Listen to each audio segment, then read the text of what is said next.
Hello friends, welcome to my channel. Friends, आपके सामने एक छोटा सा पैनल दिख रहा होगा। इस पैनल के अंदर ये जो पैनल है हमारे फाउंटेन का पैनल है। हमारी साइड पे फाउंटेन लगा हुआ उसका पैनल है। इस फाउंटेन में जो है एक मोटर लगी हुई है 3 फेस की।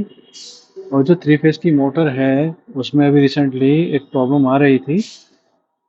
वो अगर मोटर आपकी चलती नहीं है, जैसे कि मैं इस मोटर की बात कर रहा हूँ, ये मोटर चल नहीं रही थी।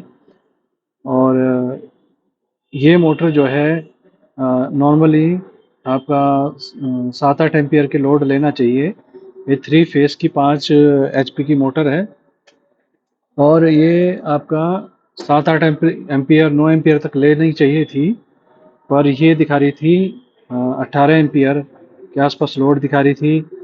और कभी कभी 20-24 20-22 एम्पियर भी ये पहुंच रही थी, जिसकी वजह से ये ओवरलोड प्रोटेक्टर जो रिले है ये ट्रिप हो रही थी। तो ये मोटर बार बार ट्रिप हो रही थी। तो इसका क्या सोल्यूशन और ये क्यों ट्रिप हो रही थी? हमने मोटर को मैगर से चेक भी किया। उसमें जो है कॉइल जो है शॉर्ट नहीं थी। कॉइल बिल्कुल ठीक थी और मोटर में कमी नहीं थी। तो दूसरा शक गया हमारा इस पैनल के ऊपर। तो पैनल में ये जो रिले देख रहे हैं, कॉन्ट्रैक्टर देख रहे हैं यहाँ पर, ये 4 पोल की TPN 3 फेस एक न्यूट्रल कॉन्ट्रैक्टर है ये वाला। अगर इसमें आप ध्यान से देख पा रहे होंगे तो यहाँ पर एक ये अंदर की तरफ ये जला हुआ है, स्पार्किंग की हुई है, जिसकी वजह से जला हुआ है इसके अंदर से।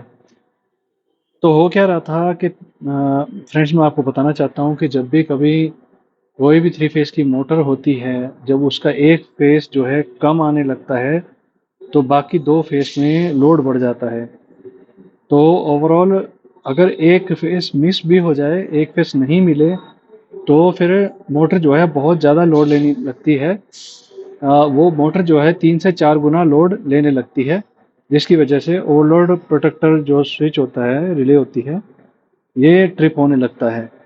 ये जो ओवरलोड प्रोटेक्टर है, ये आपका ये आपका 9 से 15 एम्पियर वाला ओवरलोड प्रोटेक्टर है। तो 18 एम्पियर 20 एम्पियर तक पहुंचने के बाद जो है आपका ये ट्रिप हो जा रहा था। तो हमें कैसे पता चला?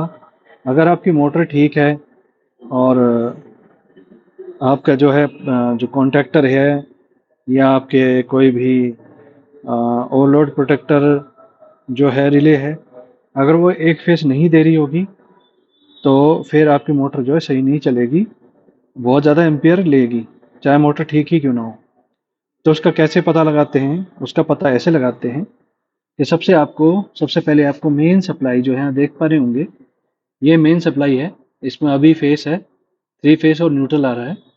आप न्यूट्रल में मल्टीमीटर का एक वायर लगाएंगे और उसके बाद जो सेकेंडरी पॉइंट है, सेकेंडरी पॉइंट पे आप जो है कहीं भी स्विच के बाद आप जो है उसमें एक प्रोब किसी 3 फेस में से किसी एक फेस में लगाएंगे और मोटर को चालू करेंगे। तो तीनों फेसों में बराबर वोल्टेज होनी चाहिए। अगर ऑन करने के बाद किसी तीनों में से किसी एक फेस पे वोल्टेज कम आ रही है, या फिर मोटर के आउटपुट पे, जैसे कि मोटर का आउटपुट ये वाला पैनल है, ये वाला पॉइंट है, अगर यहाँ पे किसी एक फेस में वोल्टेज कम आ रही है न्यूट्रल के कंपैरिजन में, न्यूट्रल का रेफरेंस पॉइंट लेके, तो फिर इसका मतलब मोटर चलने के बाद, खड़े में नहीं, मोटर अगर बंद होगी तो यहाँ पे पूरे 230 वोल्ट के आसपास दिखाएगा। पर अगर मोटर चलेगी, मोटर जैसी लोड लेगी, तो किसी एक फेस या 2 फेस में लोड ज़्यादा दिखाएगा या वोल्टेज कम दिखाएगा। तो इस तरह से हम पता लगा सकते हैं कि मोटर को एक फेस नहीं मिल रहा है।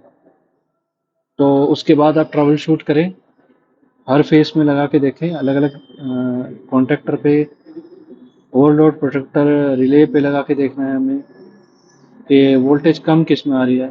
अगर मेन सप्लाई में वोल्टेज ठीक है और पीछे वोल्टेज कम आ रही है, तो इसका मतलब कि ये एक कॉन्ट्रैक्टर वगैरह खराब है, या फ्यूज़ जो है उसमें कोई फॉल्ट है। तो इस तरह से आप पता लगा के मोटर का फॉल्ट ढूंढ सकते हैं।